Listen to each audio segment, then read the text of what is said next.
I'm going to start with an invocation for 1,000,000 plastic bottles a minute. The demon of water bottles appears in the guise of the goddess of water. Human thirst terrifies, confuses. Both demon and goddess bring water. You choose it.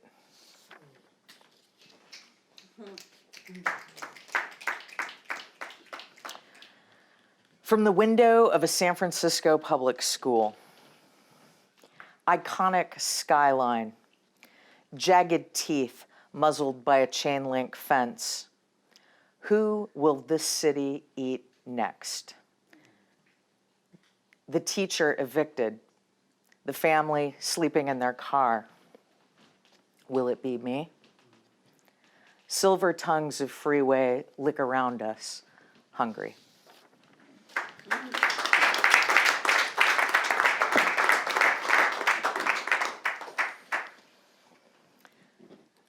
I learned all my Spanish in school.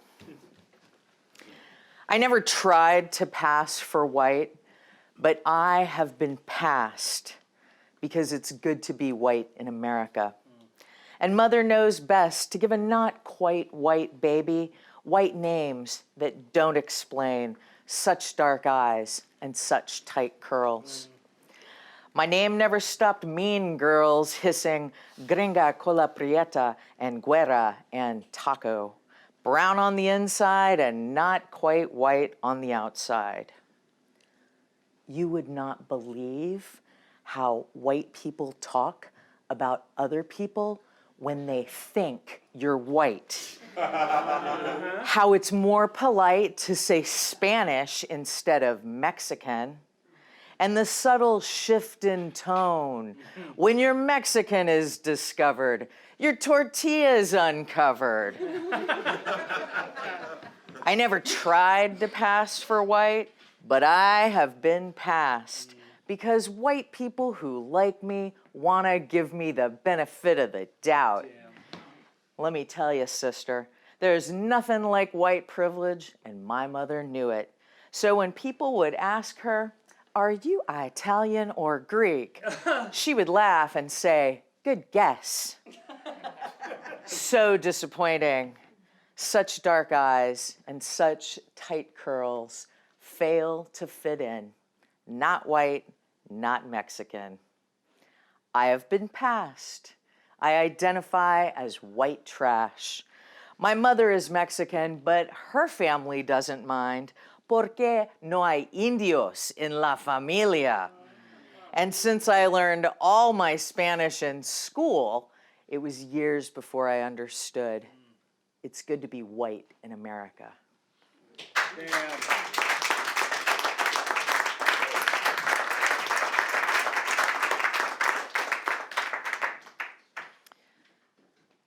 Colonized American daughters. English has left me speechless in at least 3 other languages. My mother tongue ate up all the words that might have been mine. If you can't say it, you can't think it, and you can't do it. What's left? All that's left. A few family keepsakes, some quaint old trinkets, a recipe or two, self-loathing, a desire to fit in. This is how wisdom gets lost and never comes home.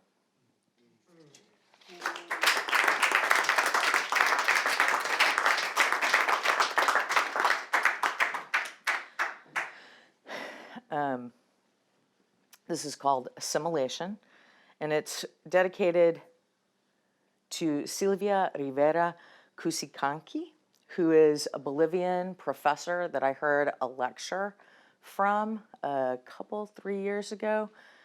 And she was talking about the concept of the stained identity.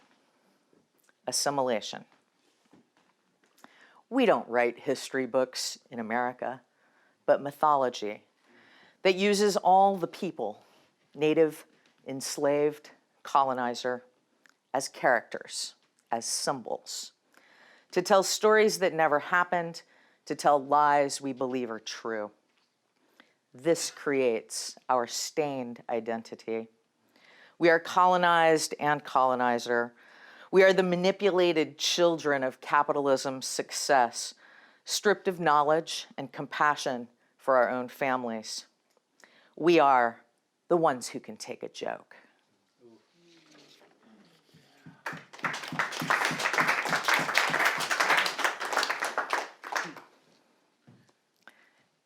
Now for something a little lighter. White fragility. What I thought was the fine edge of a porcelain cup turns out to be the lip of a bathtub, so it's more heavy lifting than I thought.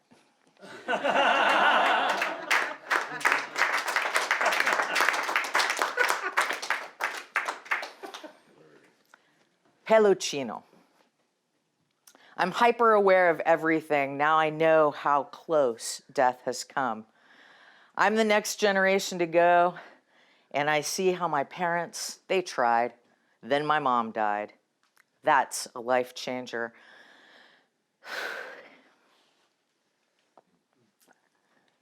A stranger come to call that you should expect all along. You know, we reap what we sow.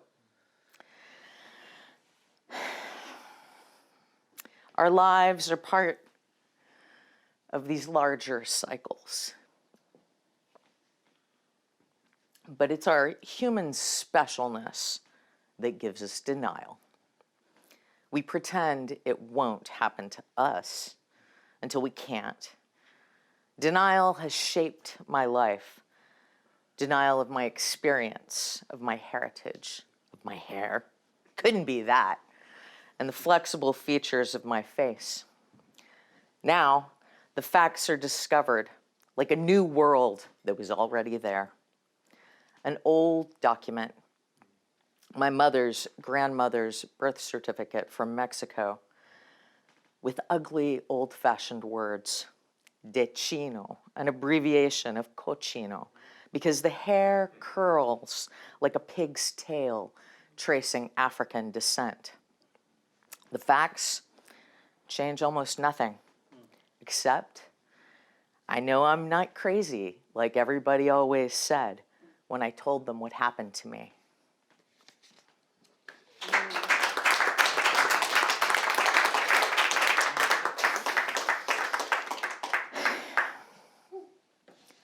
Friday the 13th. You got a paper cut from your eviction notice, distracting you. That tiny line of beaded blood, distracting you from origami emotions unfolding. No thinking yet, just feeling, just feeling. That tiny line of beaded blood.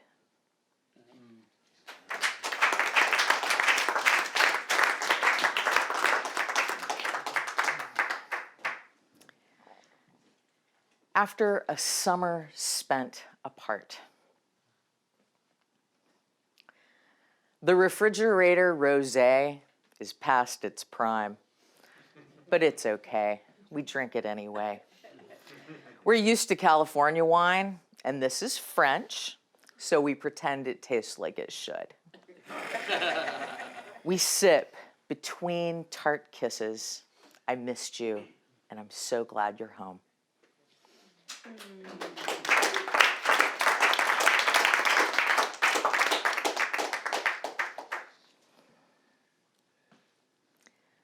Life is sweet as sugar skulls. Skeleton dancers shaking the sheets, invoking our ancestors' blessing on lovers, loving life, and remembering death isn't separate, but a part of it.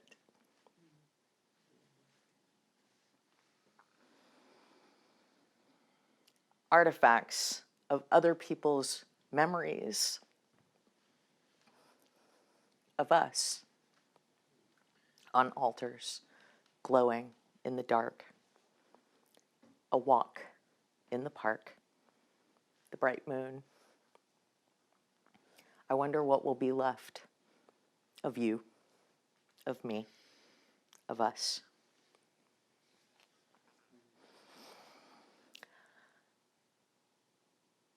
A chart of low tides.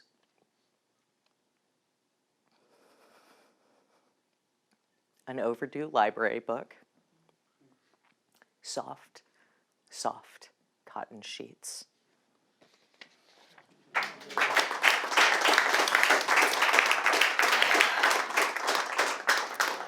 I'm gonna wrap it up